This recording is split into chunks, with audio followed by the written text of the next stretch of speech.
Hello everyone. मैं शुभम कुमार गुप्ता और आज हम आरसीसी के इम्पोर्टेंट टॉपिक के बारे में बात करेंगे। हमारे पास बहुत सारे पेरेंट्स के डिमांड थे कि आरसीसी का इम्पोर्टेंट टॉपिक के बारे में बताइए और इसमें क्या पढ़ना है, कैसे पढ़ना है, इन सारी चीज़ों के बारे में आज हम देखने वाले हैं। तो सबसे पहले देखते हैं कि आरसीसी सब्जेक्ट्स क्या है। तो आरसीसी जिसमें हम डिज़ाइनिंग पढ़ते हैं, डिज़ाइन से रिलेटेड चीज़ें होती है। तो इस पे जो न्यूमेरिकल आता है, कोई भी न्यूमेरिकल जो होता है वो बहुत बड़े न्यूमेरिकल नहीं आएंगे। अगर न्यूमेरिकल भी आएगा तो बहुत बड़े न्यूमेरिकल नहीं आएंगे। किसी भी डिज़ाइन का एक छोटा सा पार्ट इसमें दे सकता है। तो डिज़ाइन का पूरा प्रोसीजर हमको पता होना चाहिए, कैसे डिज़ाइन करते हैं और उस डिज़ाइन में होने वाले जो छोटे छोटे फॉर्मूले होते हैं जो आईएस कोड से डायरेक्टली उठाया हुआ रहता है, वो सारी चीज़ें बहुत ज़्यादा इंपॉर्टेंट होता है हमारे एजेई एग्ज़ाम के लिए, स्टेट एग्ज़ाम के लिए। गेट के एग्ज़ाम को अगर हम छोड़ दें, गेट के एग्ज़ाम के अलावा स्टेट में जितने भी एग्ज़ाम होते हैं या ऑल इंडिया लेवल पे जितने भी एग्ज़ाम होते हैं, सभी लगभग एक जैसा पैटर्न फॉलो होता है। सभी का सवाल पूछने का तरीका लगभग सिमिलर होता है।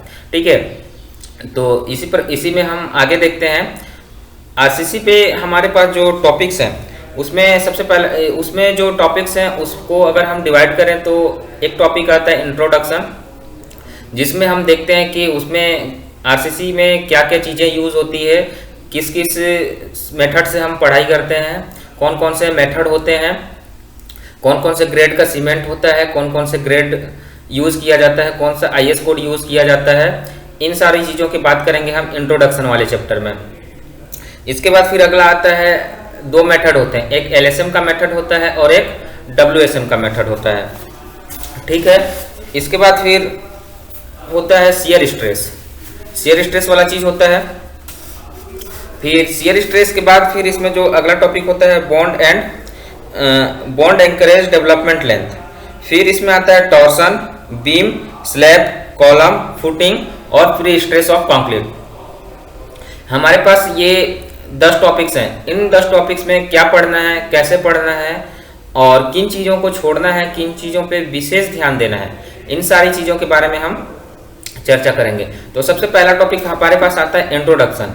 तो इंट्रोडक्शन में यहाँ पे देखिए मैं जो बताऊंगा, ठीक है, यहाँ पे जो भी मैं बताऊंगा मैं अपना पर्सनल एक्सपीरियंस यहाँ पे शेयर करने वाला हूँ।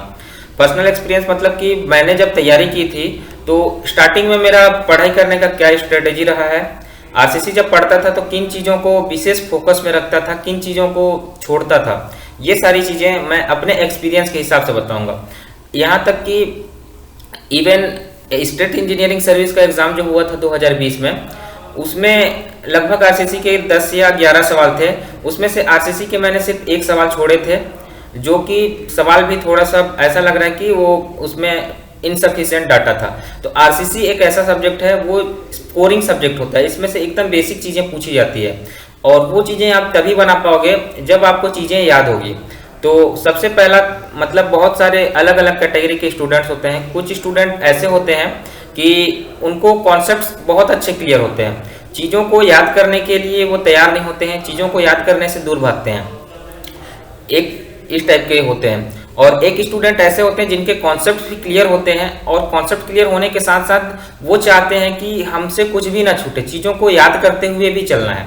तो हमारा सिलेक्शन तभी होगा जब चीज़ों को हम याद भी करें, चीज़ों को याद करने के साथ साथ हमारे पास चीज़ों का कॉन्सेप्ट जो है वो भी क्लियर होना चाहिए। ऐसा नहीं है कि सिर्फ हमारे पास कॉन्सेप्ट क्लियर है तो कॉन्सेप्ट क्लियर के साथ साथ हम स्टेट के कोई भी एजेई एग्जाम क्लियर कर सकते हैं। अगर हमारे पास कॉन्सेप्ट क्लियर है तो कॉन्सेप्ट क्लियर के साथ साथ हम ऑल इंडिया लेवल का जो गेट एग्जाम होता है वो सिर्फ क्लियर कर सकते हैं। बाकी जो भी स्टेट में एग्जाम होते हैं, एई का हो या जेई का हो, हमको चीज़ें याद करनी ही पड़ती हैं। तो चीज़ें तो याद करनी है। हमारा भी स्टार्टिंग में अप्रोच यही था कि जब कॉन्सेप्ट क्लियर है, कुछ फॉर्मूले हमें पता है, तो उन फॉर्मूले से चीज़ें रिलेटेड आएंगी तो हम सवाल को कर लेंगे। फिर जब समय बीतता गया, जब मैंने टेस्ट वगैरह देना चालू किया तो देखा कि टेस्ट में जो सवाल आ रहे हैं, मेरे पढ़े हुए सवाल से जो सवाल आ रहे हैं वो तो बन रहे हैं, लेकिन बहुत सारे ऐसे सवाल हैं जो नहीं बन रहे हैं। तो इन सारी चीज़ों को मैं धीरे धीरे करके दूर किया। मेरी भी आदत थी कि स्टार्टिंग में चीज़ों को याद नहीं करना है, लेकिन फिर यहाँ से सिलेक्शन नहीं होता। फिर क्या किया, जब टेस्ट हमने दिया टेस्ट देने का मतलब यही होता है कि आप अपने रैंकिंग या अपने परफॉर्मेंस को वहाँ पे नहीं देखेंगे, आप देखेंगे कि कौन से चीज़ें आपको याद नहीं है। ठीक है, कॉन्सेप्ट वाला चीज़ अगर आपसे आज बनता है तो वो 5 महीने के बाद भी बनेगा, 6 महीने के बाद भी बनेगा, 1 साल के बाद ही बनेगा। लेकिन जो नहीं बनता है, क्या नहीं बनता है, जो चीज़ें हमको याद करने वाली हैं। ठीक है, जैसे कि कुछ टेबल है, वो सारी चीज़ें हमसे नहीं बनता है, वो सारी चीज़ें याद करने वाली रहती हैं। तो उन चीज़ों पे हमको विशेष फोकस देना है। तो टेस्ट वगैरह अगर आप देंगे तो उनसे आपको ये पता चलेगा कि कहाँ से चीज़ें आता है, कहाँ से चीज़ें आते हुए चीज़ें हमसे नहीं बन रहा है। तो ये सारी चीज़ें हैं। ठीक है, तो वीडियो अगर लंबा हो जाएगा तो देख लेंगे। क्या है कि मैं अपना एक्सपीरियंस शेयर करूँगा। इससे बहुत सारे स्टूडेंट्स होते हैं कि याद करने से हिचकते हैं कि चीज़ों को हम कैसे याद करें, मतलब क्यों याद करें, जब हमारा कॉन्सेप्ट क्लियर है तो हम क्यों याद करें। तो ये जो चीज़ होता है ये सिलेक्शन को रोकता है। अब चीज़ें याद नहीं करेंगे, सिर्फ कॉन्सेप्ट के बेस पे एग्जाम क्लियर नहीं होगा। ठीक है, तो चीज़ें याद करना है, कोई भी चीज़ें नहीं छोड़नी है। और इसमें देखते हैं कि इम्पोर्टेंट्स क्या क्या है। ठीक है, तो इसमें जो इंट्रोडक्शन चैप्टर है, तो इंट्रोडक्शन चैप्टर में बेसिकली हम जो चीज़ें पढ़ते हैं, मॉड्यूलर रेशियो पढ़ते हैं। ठीक है, मॉड्यूलर रेशियो का 2-3 फॉर्मूला है वो देख लिए। उसके बाद मॉडुलस ऑफ इलास्टिसिटी हो गया, ये देख लिए। फिर इसके बाद हमारे पास आता है कि M20 ग्रेड का कंक्रीट है, उसका कैरेक्टरिस्टिक स्ट्रेंथ कितना होगा, उसका कॉम्प्रेसिव स्ट्रेंथ कितना होगा। ये कॉम्प्रेसिव स्ट्रेंथ का टेबल दिया हुआ है, तो कॉम्प्रेसिव स्ट्रेंथ का टेबल पूरा याद नहीं करना हमको। ठीक है, कैरेक्टरिस्टिक स्ट्रेंथ याद कर लिए, कैरेक्टरिस्टिक स्ट्रेंथ याद कर लिए। उसके बाद फिर अगर आपको कॉम्प्रेसिव स्ट्रेंथ दे रहा है तो पूरा का पूरा कॉम्प्रेसिव स्ट्रेंथ का डाटा याद नहीं करना है आपको, सिर्फ ये देखना है कि कॉम्प्रेसिव स्ट्रेंथ में जो फैक्टर ऑफ सेफ्टी लेता है वो कितना होता है। अगर आप उसको ले करके चलें तो आप अपना एक कॉन्सेप्ट बिल्ड कर सकते हैं कि उसको मैं इस नंबर से, पर्टिकुलर नंबर से डिवाइड करूं तो इसके आसपास मेरा आंसर आता है। तो वहां से आप कॉम्प्रेसिव स्ट्रेंथ भी निकाल सकते हैं। ठीक है, फिर इसके बाद फिर LSM में देख सकते हैं कितना लेता है फैक्टर ऑफ सेफ्टी, WSM में कितना लेता है फैक्टर ऑफ सेफ्टी, उसके हिसाब से चीज़ों को हम याद कर सकते हैं। ठीक है, फिर इसके बाद फिर ये इंट्रोडक्शन पार्ट में ही आ जाएगा हमारा टाउ BD, मतलब कि बॉन्ड स्ट्रेंथ। तो बॉन्ड स्ट्रेंथ का टेबल हमको याद होना ही चाहिए। बॉन्ड स्ट्रेंथ का टेबल क्यों याद हो, अगर देखिए बॉन्ड स्ट्रेंथ हम पढ़ रहे हैं तो बॉन्ड स्ट्रेंथ ये पढ़ रहे हैं तो बॉन्ड स्ट्रेंथ का फॉर्मूला हो गया टाउ BD, डेवलपमेंट लेंथ से रिलेटेड चीजें आ जाती है। तो डेवलपमेंट लेंथ से चीजें आ जाती है, डेवलपमेंट लेंथ से चीजें आ गई कि चलो भैया 4 सिग्मा जो भी उसका फॉर्मूला है वो फॉर्मूला हमको याद हो गया, तो वहां से सवाल आएगा तो हम बना लेंगे। तो देखिए अगर डेवलपमेंट लेंथ का चीजें पूछा है तो डेवलपमेंट लेंथ का फॉर्मूला सभी को पता होगा जो भी तैयारी कर रहे हैं, तो सारे लोग बनाएंगे। तो वहां पे आप आगे नहीं निकलेंगे। आप आगे कहां पे निकलेंगे, जब टाउ BD के डाटा आपको याद है और कहीं से पूछ दिया कि M20 ग्रेड के लिए टाउ BD बताइए WSM में, तो वहां पे चीजें फिर आ जाती है कि जिसको याद है वही बनाएगा, जिसको याद है वो नहीं बनाएगा, किसी भी तरीके से नहीं बनाएगा, किसी भी तरीके से वो तुक्का नहीं मारेगा, कुछ भी नहीं करेगा। तो चीजें आपको याद होनी चाहिए। टाउ BD का जो भी हमारे पास टेबल है वो याद होने चाहिए, WSM में भी याद होने चाहिए और LSM में भी याद होने चाहिए। ये हो गया टाउ BD। ये सारी चीजें आप इंट्रोडक्शन वाले पार्ट में ही इसको कवर कर लेंगे। ठीक है, फिर इसके बाद आ जाएगा हमारे पास कि स्टील होता है, स्टील कितने ग्रेड का स्टील होता है और कितने ग्रेड के स्टील का उसका स्ट्रेंथ कितना होता है। ठीक है, इसको भी देखना है, LSM में भी देखना है और WSM में भी देखना है कि AP 415 ग्रेड का स्टील है तो उसका स्ट्रेंथ कितना होगा, AP 250 ग्रेड का है तो उसके लिए स्ट्रेंथ कितना होगा। कम से कम तीन का याद रखना है आपको, AP 250 का, AP 415 का और AP 550 का, सॉरी AP 500 का। AP 500 का अगर आप याद नहीं करते तो कम से कम 2 का तो याद रखिए ही रखिए। WSM और LSM दोनों में हमको याद रखना है कि AP 250 का ग्रेड का जो स्टील है, AP 250 ग्रेड का स्टील है उसका कैरेक्टरिस्टिक स्ट्रेंथ WSM में कितना लेते हैं और LSM में कितना लेते हैं। ठीक है, फिर इसके बाद फिर आता है शियर स्ट्रेंथ। जो हम शियर स्ट्रेंथ लेते हैं वो भी आपको याद होने चाहिए कि 0.55 FI हम उसका शियर स्ट्रेंथ लेते हैं। ठीक है, स्टील का। तो ये सारी चीजें हो गई। क्या क्या याद हो गया इंट्रोडक्शन वाले चैप्टर में। अगर हम देखें तो इंट्रोडक्शन वाले चैप्टर में हमको टाउ BD याद रखना है, जो भी ग्रेड के स्टील होते हैं कितने नंबर, जो भी ग्रेड के हमारे पास स्टील है उनका कैरेक्टरिस्टिक स्ट्रेंथ पता होना चाहिए, कॉम्प्रेसिव स्ट्रेंथ पता होना चाहिए। ठीक है, इसके बाद स्टील होता है, स्टील का टेंसाइल स्ट्रेंथ और कॉम्प्रेसिव स्ट्रेंथ दोनों याद होने चाहिए। कम से कम 2 का तो याद होना चाहिए, AP 415 का और AP 250 का। ठीक है। फिर इसके बाद इंट्रोडक्शन वाले पार्ट में ही आप कवर कर लेंगे कि आपको जो हम स्टील लेते हैं उसका शियर स्ट्रेंथ हमको कितना लेना है, ये चीज हमको यहीं पे देख लेना है इंट्रोडक्शन वाले पार्ट में। ठीक है। फिर इसके बाद और आगे बढ़ते हैं, तो आप आगे बढ़ेंगे तो वर्किंग स्ट्रेस मेथड आएगा।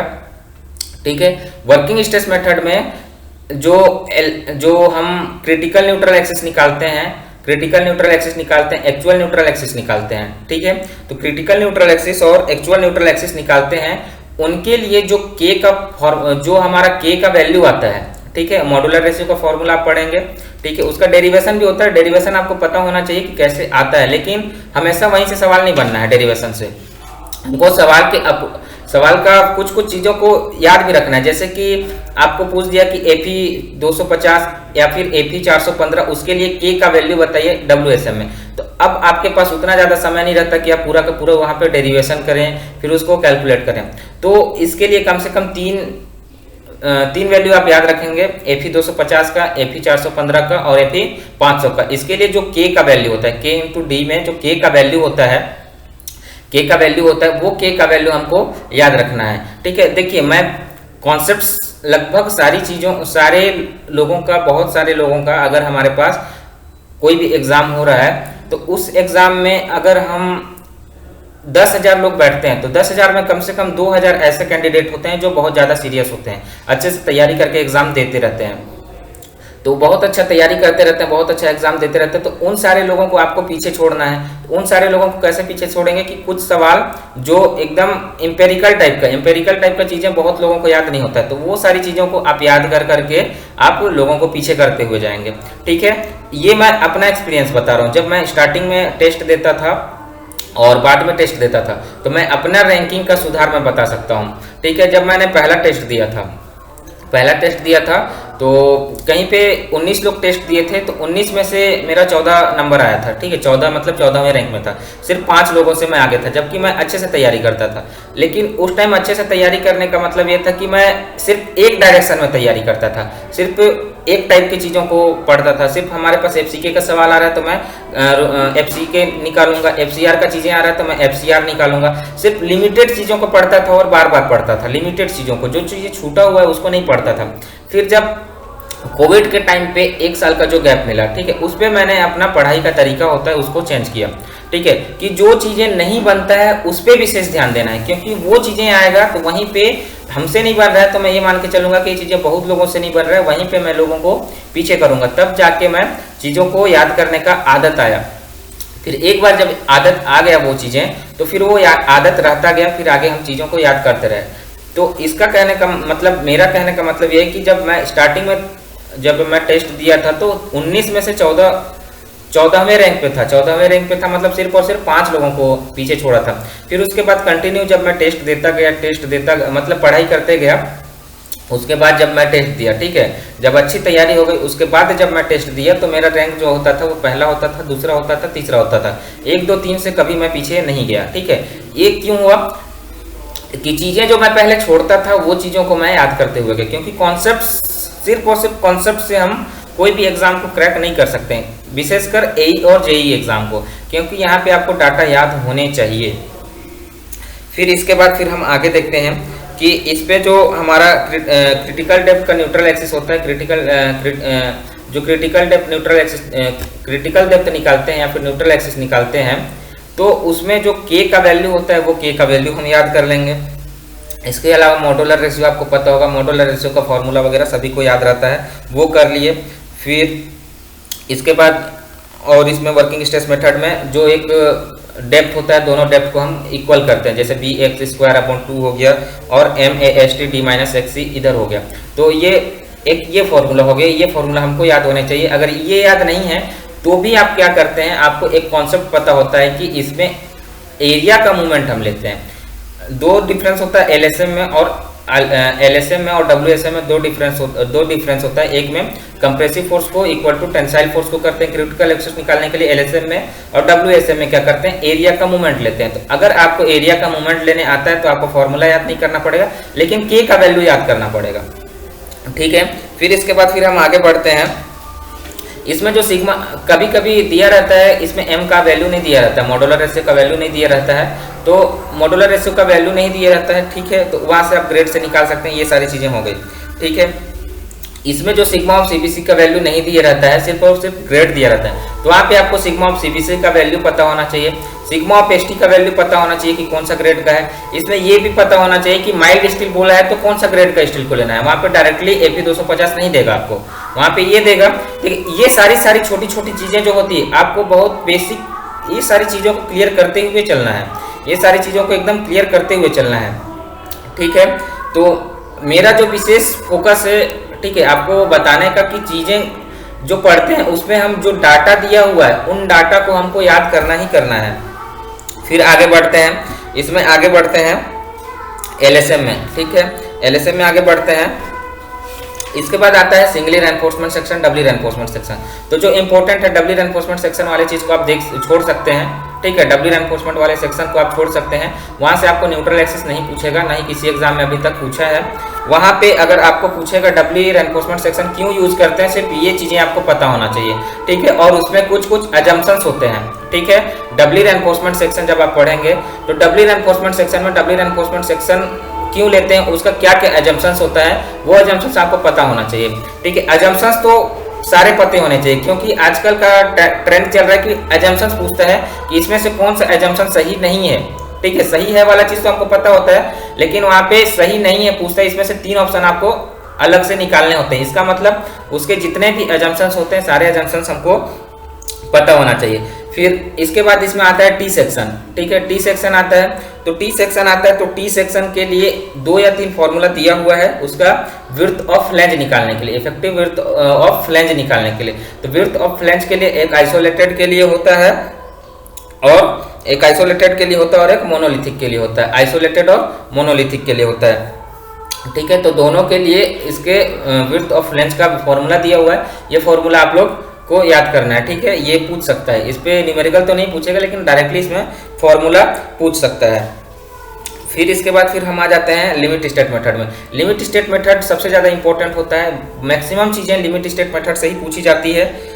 इसमें पूछता है कि पार्शियल फैक्टर ऑफ सेफ्टी कितना होता है, स्टील का कितना होता है और कंक्रीट का पार्शियल फैक्टर ऑफ सेफ्टी कितना होता है, उसको फील्ड में लेते हैं तो कितना होता है और उसको लैब में लेते हैं तो कितना होता है। लैब में लेते हैं तो उसको डिजाइन बोलते हैं, कि फील्ड में लेते हैं उसको डिजाइन बोलते हैं। ये छोटी छोटी चीजें हैं, ये छोटी छोटी चीजें हैं, वो आपको एकदम क्लियर रखना है, क्योंकि जब एग्जाम में देखा हुआ चीज को अगर हम एग्जाम के टाइम में देखते हैं तो वहां पे अगर हम एक बार चीजों को सोच लिए, कुछ भी 2 टाइप से सोच लिए, तो वहां पे आ जाता है कंफ्यूजन क्रिएट, और सेम सवाल को फिर हम एग्जाम में जाके गलत करते हैं और एग्जाम में बहुत सारे गलत होने की संभावना होती है। ये सिर्फ और सिर्फ इसीलिए होता है क्योंकि हमारे पास प्रैक्टिस की कमी होती है। सारी चीज़ों को बहुत अच्छे से नहीं पढ़ना का मतलब जो बारीक बारीक छोटी छोटी चीज़ें हैं उनको हम छोड़ देते हैं। वो चीज़ें जो होता है वो एग्जाम में मिस्टेक्स कराता है, वो वहाँ पे प्रेशर जनरेट करता है कि इतना आसान सवाल मेरे से नहीं बना तो मैं आगे क्या बनाऊंगा। ये चीज़ें हो गया, ठीक है। तो ये छोटी छोटी चीज़ें हैं, इन जो छोटी छोटी चीज़ें लिखा होता है इनका थ्योरी एकदम क्लियर होना चाहिए हमको, ठीक है। फिर इसके बाद सिंगली रेनफोर्समेंट बीम आता है, ठीक है। सिंगली रेनफोर्समेंट बीम उसमें पूछता है कि कंप्रेशन में कितना स्ट्रेन होता है, आउटर फ्लैंज में कितना स्ट्रेन होता है, बॉटम फ्लैंज में कितना स्ट्रेन होता है। ये स्ट्रेन वाला चीज़ हमको पता होना चाहिए। इसके बाद फिर इसमें जो बॉक्स बनता है, ठीक है, इसमें जो बॉक्स बनता है मतलब कि इसका जो स्ट्रेस स्ट्रेन डायग्राम बनता है, तो स्ट्रेस स्ट्रेन डायग्राम के सारी चीजें क्लियर होनी चाहिए कि उसमें जो 0.36 FCK क्या है, ऊपर में 4.45 FCK क्या है, नीचे में जो हम लेते हैं उसको इक्वल क्या करते हैं। ये बहुत इंपॉर्टेंट है, यहीं से मैक्सिमम सवाल फ्रेम होते हैं, ठीक है। तो फिर ये हो गया हमारा singly reinforcement beam. Singly reinforcement beam का क्रिटिकल न्यूट्रल एक्सिस और आपका over reinforcement section, under reinforcement section, ये WSM और LSM का मेन इंपॉर्टेंट टॉपिक है। यहीं से सवाल पूछे जाते हैं, यहीं से न्यूमेरिकल इसमें बनते हैं। फिर इसके बाद इसमें जो भी कॉन्सेप्ट हैं, इसके जो भी कॉन्सेप्ट हैं इसमें थोड़ा सा बड़ा हो जाता है LSM में। इसका जो हम स्ट्रेस स्ट्रेन डायग्राम बनाते हैं या फिर इसका जो स्ट्रेस डायग्राम बनाते हैं, वो स्ट्रेस डायग्राम के सारे डाटा आपको पता होना चाहिए विथ कॉन्सेप्ट। डाटा याद रखना है, सिर्फ और सिर्फ कॉन्सेप्ट से हमारा काम नहीं चलने वाला है, डाटा याद रखना ही पड़ेगा, क्योंकि वहाँ पे हमारे पास समय नहीं है कि हम चीज़ों को डिराइव करें। वहीं पे हम पीछे हो जाएंगे कि एक का डिराइव करेंगे, इधर 5 सवाल उतने में हमारे हो जाते। तो ये चीज़ें जो है याद करने वाला चीज़ें एकदम अभी से क्या करना है, प्रैक्टिस में लाना है, ठीक है। एकदम से डायरेक्टली याद नहीं करना है, उसका कॉन्सेप्ट, उसके पीछे का कॉन्सेप्ट पता होना चाहिए। 2 बार 3 बार आप याद करेंगे तो वो चीज़ें फिर आप कभी नहीं भूलेंगे। फिर इसमें भी जो के का वैल्यू आता है, इसमें भी जो के का वैल्यू आता है वो के का वैल्यू हमको याद रखना है, ठीक है। और इसमें जो इम्पोर्टेंट है, कंप्रेशन को इक्वल लेते हैं टेंशन के, बस इतना ही इम्पोर्टेंट है। फिर उसको आप अपने कॉन्सेप्ट के साथ बिल्ड कर सकते हो। कॉन्सेप्ट से मेरा यही कहना है, कॉन्सेप्ट से जो सवाल आते हैं वो हमसे बनते हैं, लेकिन वो सबसे बनते हैं। लेकिन जो डाटा वाला चीज़ होता है वो सिर्फ उसी से बनेगा जो उस चीज़ें याद होगा। फिर उसको कहीं भी किसी भी प्रकार से कॉन्सेप्ट लगा के उस डाटा को वो सॉल्व नहीं कर सकता है, ठीक है। फिर इसके बाद इसमें डबली रेनफोर्समेंट सेक्शन आ जाता है। डबली रेनफोर्समेंट सेक्शन बहुत ज़्यादा इंपॉर्टेंट नहीं है, हम बस यही बोल रहे हैं कि इसमें जो एजम्पशंस है डबली रेनफोर्समेंट सेक्शन कब लिया जाता है और क्यों लिया जाता है। इसके अलावा इसका क्रिटिकल न्यूट्रल एक्सिस, इसमें बहुत ज़्यादा चीज़ें पढ़ने का नहीं होता है। इसमें आपको ये चीज़ें याद रखना है डबली रेनफोर्समेंट सेक्शन में कि डबली रेनफोर्समेंट सेक्शन में जो हम स्टील यूज़ करते हैं, उसमें जो स्टील यूज़ करते हैं, तो जो स्टील यूज़ करते हैं तो उसके सराउंडिंग में जो कंक्रीट होता है उसका एरिया कितने के बराबर होता है, उसमें जो कंप्रेशन स्टील लेते हैं उसका जो कंप्रेशन स्टील लेते हैं उसमें उसका कंप्रेसिव स्ट्रेंथ कितना होता है, ये डाटा आपको याद होने चाहिए पूरे। आपको बहुत ज़्यादा इसका सॉल्यूशन, इसका डिज़ाइन हमको इंपॉर्टेंट नहीं है, इसके डिज़ाइन से भी बहुत ज़्यादा सवाल नहीं आते हैं, सिर्फ इसके एजम्पशन से आएंगे। और जो इसमें चीज़ें यूज हो रहा है, जैसे स्टील यूज हो रहा है तो स्टील का स्ट्रेंथ, कंक्रीट यूज हो रहा है तो कंक्रीट का स्ट्रेंथ, कंप्रेसिव में जो स्टील यूज हो रहा है तो कंप्रेसिव में स्टील हो रहा है तो उसका स्ट्रेंथ प्लस उसके आसपास में जो कंक्रीट होते हैं उसमें कितना स्ट्रेंथ होता है, उसको कैसे इक्वल करते हैं कि ऊपर में जो कंप्रेशन में जो हम स्टील लिए हैं, कंप्रेशन में जो स्टील लिए हैं उसमें कंक्रीट के साथ इक्वल करेंगे तो कंक्रीट का एरिया कितना लेना पड़ेगा, उसका एरिया कितना लेना पड़ेगा। ये सारी चीज़ें, छोटा छोटा चीज़ें बस ये पता होना चाहिए, इसका पूरा डिजाइन हमको ज़रूरत नहीं है, ठीक है। फिर आगे बढ़ते हैं, इसमें आगे बढ़ते हैं। देखिए IS 456 बहुत ज़्यादा उसी को पढ़ने का जरूरत नहीं है। आप SSC JEE का सवाल लगाएंगे, SSC JEE का सवाल लगाएंगे, गुप्ता एंड गुप्ता का सवाल लगाएंगे तो चीज़ें जो है वो याद होती जाएंगी, ठीक है। एक बार में नहीं होगा, 2 बार में होगा, 3 बार में होगा, 4 बार में होगा।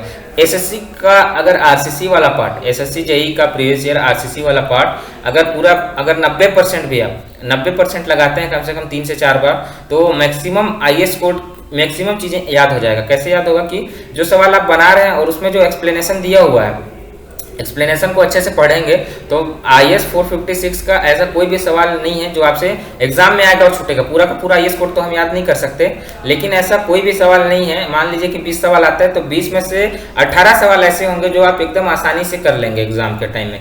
कि SSC JEE का RCC को कम से कम 90% पार्ट, RCC का 90% पार्ट कम से कम 3 से 4 बार अगर आप बना लेते हैं, 3 से 4 बार बनाने का मतलब ऐसा नहीं है कि उसमें जितने भी सवाल दिए हुए हैं, उसमें जितने भी सवाल दिए हैं उसको आपको करना है, ठीक है। उसको जितने भी सवाल दिए हैं उसको बार बार करना है, ऐसा नहीं है। जो चीज़ें आपसे नहीं बन रहा है, ठीक है, जो चीज़ें आपसे नहीं बन रहा है उन चीज़ों को विशेष ध्यान देना है, उन चीज़ों को बार बार बनाना है।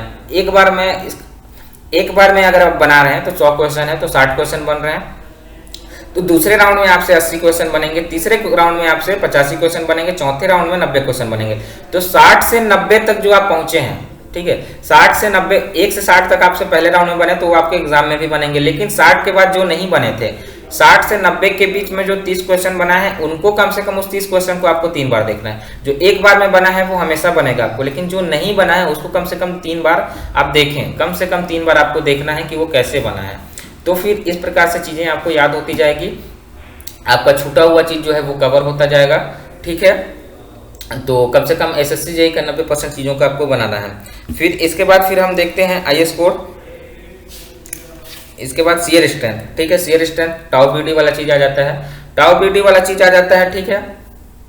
तो शियर स्ट्रेंथ में टाउ BD इंपॉर्टेंट है, उसका टेबल इंपॉर्टेंट है, और उसमें जो उसमें बहुत सारी चीज़ें जैसे कि स्पेसिंग कितना लेना है, ठीक है। वर्टिकल होता है तो कितना स्पेसिंग लेना है, और इंक्लाइंड होता है तो कितना स्पेसिंग लेना है, मिनिमम रेनफोर्समेंट कितना लेना है, मैक्सिमम रेनफोर्समेंट कितना लेना है, ठीक है।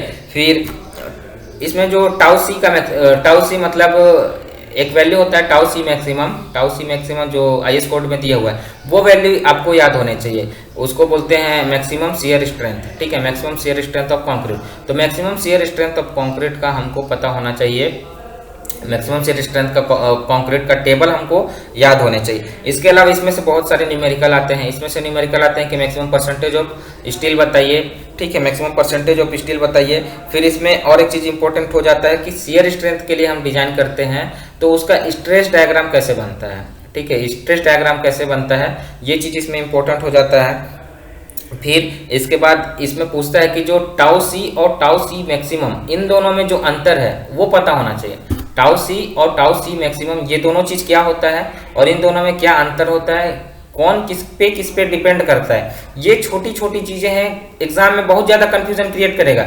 टाउ सी और टाउ सी मैक्सिमम अगर आपको बहुत अच्छे से क्लियर नहीं है तो आप एग्जाम में कंफ्यूज होंगे ही होंगे, आपको पता ही नहीं चलेगा क्या पूछ रहा है। तो ये छोटी छोटी चीज़ें tau C maximum, tau V same type का दिखता है, nominal shear strength, maximum shear strength और मैक्सिमम शियर स्ट्रेस जो आ रहा है, शियर स्ट्रेस स्ट्रेंथ जो आ रहा है कितना हमको लेना है, डिजाइन क्या होता है, ये बारीक बारीक चीज़ें, छोटी छोटी चीज़ें आपको एकदम अच्छे से क्लियर होने चाहिए, ठीक है। फिर इसमें पूछता है कि मिनिमम शियर रेनफोर्समेंट कितना लेते हैं, मिनिमम शियर रेनफोर्समेंट कितना लेते हैं, वो चीज़ें हम देख लेंगे, ठीक है।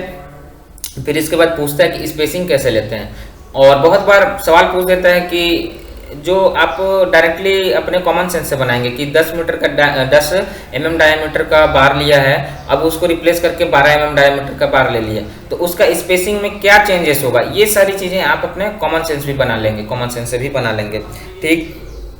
फिर इसमें आता है, और बहुत ज़्यादा डिजाइन का क्वेश्चन नहीं आने वाला है, न्यूमेरिकल बहुत ज़्यादा, बहुत लंबा, बहुत लेंदी नहीं आने वाला है। अगर बहुत ज़्यादा, बहुत लंबा, लेंदी टाइप का आ रहा है तो आप उसको कोशिश करेंगे कि एग्जाम के टाइम में उसको छोड़ देंगे, ठीक है, क्योंकि 5 मिनट देना किसी भी सवाल के लिए बहुत अच्छी बात नहीं है।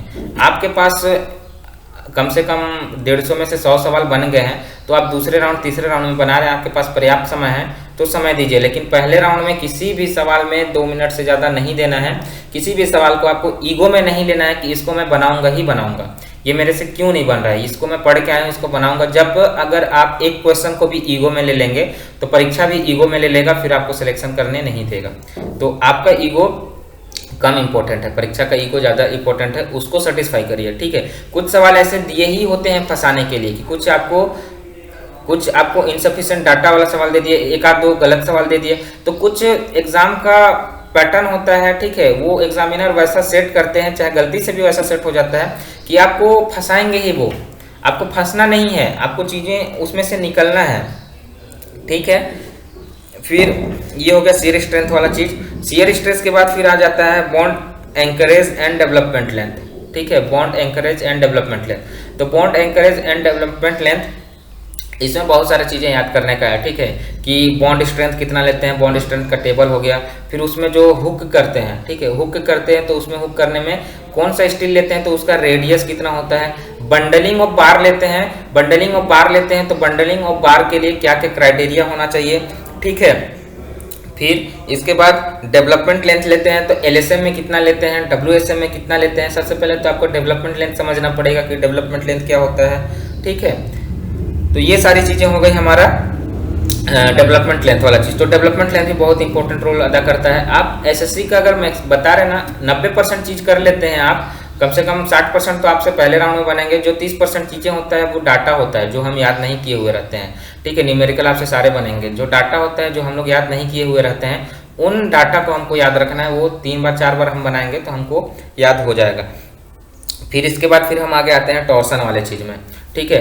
तो देखिए क्या क्या छोड़ना है हमको, यहाँ से यहाँ तक आए तो हमको जो छोड़ना है वो डब्ल्यू रेनफोर्समेंट सेक्शन है। डब्ल्यू रेनफोर्समेंट सेक्शन का जो डिजाइन है उसको हम छोड़ सकते हैं, ठीक है, लेकिन उसका एजम्पशंस हमको याद रखने हैं। चीज़ें हमको बहुत कम छोड़ना है, वही सिलेक्शन दिलाता है। देखिए किसी भी एंट्रेंस एग्जाम और कोई भी एक एंट्रेंस एग्जाम होता है और एक सिलेक्शन के लिए होता है, ठीक है, एक वैकेंसी के लिए एग्जाम होता है। इन दोनों में बहुत अंतर होता है। कोई भी एंट्रेंस एग्जाम मतलब कि किसी भी कॉलेज में आपको जाना है, गेट के लिए एग्ज़ाम दे रहे हैं, ठीक है, या कहीं, ठीक है, एक गेट के लिए एग्ज़ाम दे रहे हैं और एक सिलेक्शन के लिए एग्ज़ाम दे रहे हैं। सिलेक्शन इन द सेंस मतलब कि आप किसी पोस्ट के लिए एग्जाम दे रहे हैं, तो किसी पोस्ट के लिए एग्जाम दे रहे हैं तो पोस्ट एकदम निर्धारित है कि आपके पास 50 पोस्ट हैं, लेकिन आपके पास 50 कॉलेज हैं और 50 कॉलेज के अंदर कम से कम हर एक कॉलेज के अंदर 5 या 6 ब्रांच है और हर एक ब्रांच में आपके पास 60 स्टूडेंट है। तो पर्टिकुलर वो मल्टीप्लाई होते जाता है चीज़ें, तो पर्टिकुलर मल्टीप्लाई होते जाता है। इसका मतलब यह है कि आप इधर से चीज़ें छोड़ते भी सकते हैं, छोड़ते हुए जा भी सकते हैं। इस टॉपिक को छोड़ दिया तो मैं आईआईटी बॉम्बे से बाहर, इस टॉपिक को छोड़ दिया तो मैं आईआईटी दिल्ली से बाहर, इस टॉपिक को छोड़ दिया तो मैं इस कॉलेज से बाहर। लेकिन आपका एक जो एम होगा कि चलो भैया हमको आईआईटी चाहिए, आईआईटी कुछ ना कुछ मिल गया, ठीक है, कम नंबर में भी मिल गया।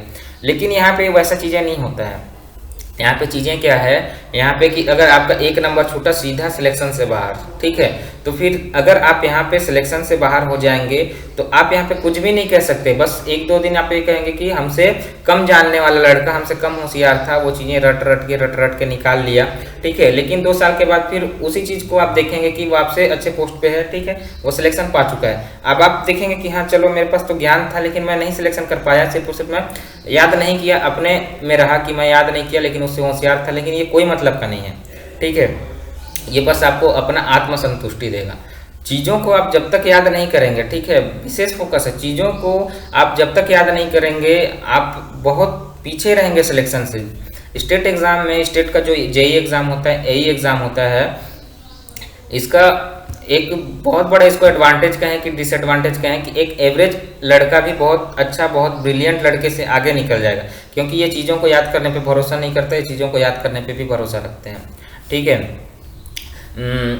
एग्ज़ाम्पल देते हैं हम, मतलब अब क्या एग्ज़ाम्पल दें, ठीक है,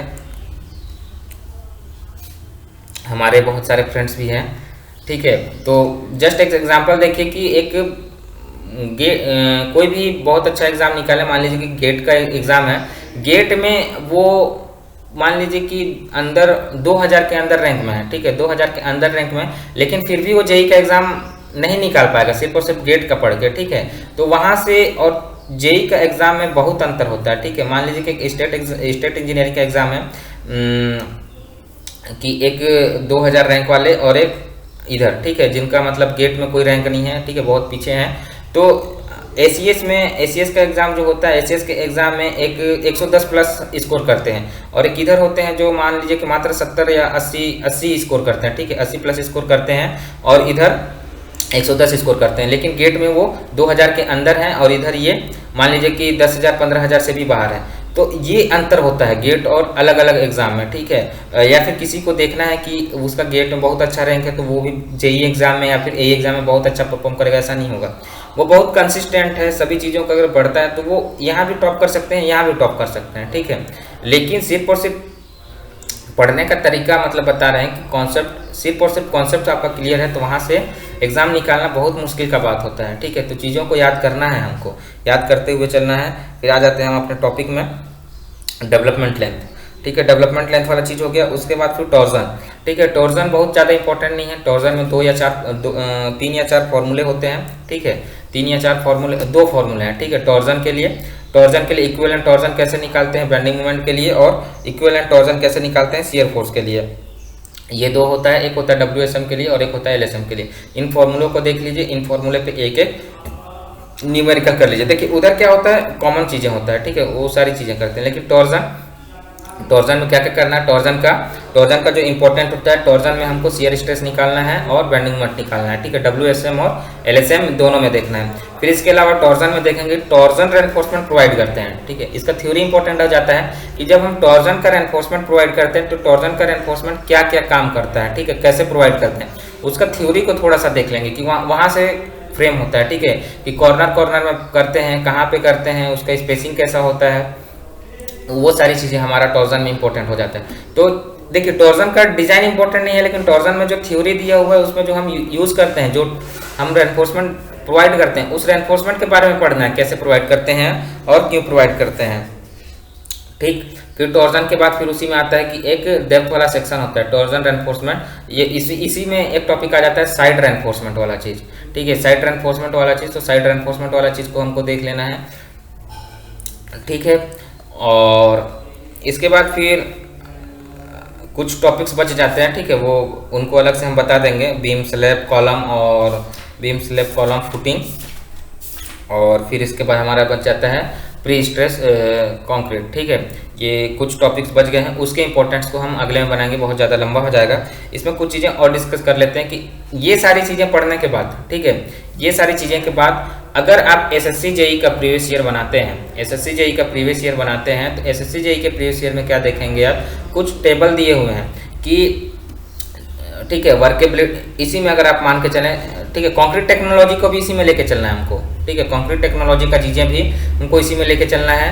कंक्रीट टेक्नोलॉजी के मतलब कि उसमें बैचिंग कैसे होता है, ठीक है, उसमें बैचिंग कैसे होता है, कौन कौन से टाइप के बैचिंग होते हैं, बैचिंग करने के लिए कौन कौन सा इक्विपमेंट यूज़ किया जाता है। फिर इसके बाद वर्केबिलिटी, कंक्रीट टेक्नोलॉजी और आरसीसी को हमको एक साथ देखना है। फिर इसी में आपको देख लेना है जो वॉल वाला चीज़ होता है, ठीक है, जो हम रिटेनिंग वॉल यूज़ करते हैं, रिटेनिंग वॉल जो हम बनाते हैं, तो रिटेनिंग वॉल के बारे में बहुत सारे सवाल आपको दिख जाएंगे गुप्ता में, उसको भी आपको लेके चलना है, उसको समझना है। ठीक है, रिटेनिंग वॉल। फिर इसके बाद फिर इसमें जो सीमेंट कंटेंट 5 प्रकार के वो दिए हुए हैं। ठीक है, इसको भी आप आरसीसी में देखेंगे कि 5 प्रकार का कंडीशन होता है, mild condition, moderate condition, severe condition, very severe condition और एक्सट्रीम सीवियर कंडीशन। तो ये 5 प्रकार के कंडीशन दिए हुए हैं। 5 प्रकार के कंडीशन के लिए कहाँ पे कौन सा ग्रेड हमको यूज़ करना है, ये चीज़ें हमको पता होना चाहिए। और कौन सा ग्रेड हम यूज़ कर रहे हैं तो उसमें वाटर कंटेंट कितना होना चाहिए, उसमें वाटर कंटेंट कितना होना चाहिए ये हमको पता होना चाहिए। उसमें मिनिमम सीमेंट कंटेंट कितना होना चाहिए ये हमको पता होना चाहिए। तो वो टेबल हमको देखना है। ठीक है, वाटर कंटेंट मतलब कि वर्केबिलिटी से चीज़ें रिलेटेड हो गई। फिर वाटर कंटेंट के बाद हम क्या देख लिए, वाटर कंटेंट के बाद हम देख लिए कि उसमें मिनिमम ग्रेड ऑफ कंक्रीट हम कब यूज़ करते हैं। ठीक है, कि पर्टिकुलर जैसे कि बोल देता है जो 5 कंडीशन दिए हैं वो 5 कंडीशन कब कहा जाता है। जैसे कि तीसरा कंडीशन होता है सीवियर कंडीशन, कि जब हमारा स्ट्रक्चर है वो समुद्र के अंदर रेस्ट कर रहा है। ठीक है, समुद्र के अंदर रेस्ट कर रहा है मतलब कि सी वाटर में, या फिर सी वाटर में कोई स्ट्रक्चर बनाना, तो वो तीसरे में आएगा। तो इसका जो कंडीशन दिया हुआ है, कंडीशन का जो स्टेटमेंट दिया हुआ है वो पता होना चाहिए कि कौन कौन से कंडीशन में कौन कौन से कंडीशन में क्या स्टेटमेंट लिखा हुआ है, और क्या स्टेटमेंट लिखा हुआ है तो हमारा ये कंडीशन आएगा तो हम कौन से ग्रेड का हम कंक्रीट को यूज़ करने वाले हैं। तो ये सारी चीज़ें हैं। तो जो मेरा विशेष फोकस है, ठीक है, जो मेरा विशेष फोकस है, या फिर मैं आप लोगों से जो चीज़ें कहना चाहूँगा वो ये रहेगा कि टेबल याद करने में विशेष फोकस करें। क्योंकि अगर आप 1 साल 2 साल या 3 साल से तैयारी कर रहे हैं, या फिर आप फ्रेशर हैं, ठीक है, फ्रेशर हैं तो बहुत अच्छा बात है कि कोई भी चीज़ें आप छोड़ते हुए मत चलिए। लेकिन 2 साल 3 साल से अगर आप तैयारी कर चुके हैं, लेकिन आप देख रहे हैं कि छोटा चीज़ों की वजह से अगर आपका सिलेक्शन नहीं हो पा रहा है, ठीक है, किन छोटा चीज़ों की वजह से आपका सिलेक्शन नहीं हो पा रहा है, उन चीज़ों को आप पकड़िए। कौन सा चीज़ आपको सिलेक्शन से रोक रहा है उन चीज़ों को पकड़िए, कहाँ पे गलती कर रहे हैं उनको पकड़िए। इसके लिए जो सबसे अच्छा चीज़ है कि आप टेस्ट सीरीज लगाइए। ठीक है, हमारा टेस्ट सीरीज भी आप खरीद सकते हैं। अगर किसी पर्टिकुलर सब्जेक्ट्स में आपको दिक्कत है तो कोई पर्टिकुलर सब्जेक्ट भी आप हमारे यहाँ पढ़ सकते हैं। ठीक है, और लाइव ऑनलाइन क्लासेस होती है, ऑन द स्पॉट आप डाउट पूछ सकते हैं। ठीक है, मतलब वीडियो कॉलिंग मतलब वीडियो बाय वीडियो होता है। ठीक है, वीडियो कॉन्फ्रेंस होता है, ऐसा नहीं कि आपको टाइप करना पड़ेगा। आपको जो भी डाउट्स आ रहे हैं, कोई भी पर्टिकुलर सब्जेक्ट्स पढ़ते हैं आप, तो आपको कोई भी डाउट्स आ रहा है तो ऑन द स्पॉट आप पूछ सकते हैं। ठीक है, तो इस प्रकार से है। किसी पर्टिकुलर सब्जेक्ट्स में अगर आप नहीं भी क्लास करते हैं तो किसी भी प्रकार का दिक्कत होगा तो आप नीचे में हमारा डिस्क्रिप्शन में हमारा कॉन्टैक्ट नंबर होगा, वहाँ से आप डायरेक्टली कॉल करके पूछ सकते हैं। हमारे पास हर दिन कम से कम 2 या 3 एक्सपीरियंस के कॉल आते हैं। ठीक है, जो सिर्फ यही पूछते हैं क्या पढ़ें क्या नहीं पढ़ें, कैसे तैयारी करें। ठीक है, और रही बात एग्ज़ाम का, तो एग्ज़ाम का तो ये भी क्वेरी बहुत सारी आती है कि एग्ज़ाम कब होगा।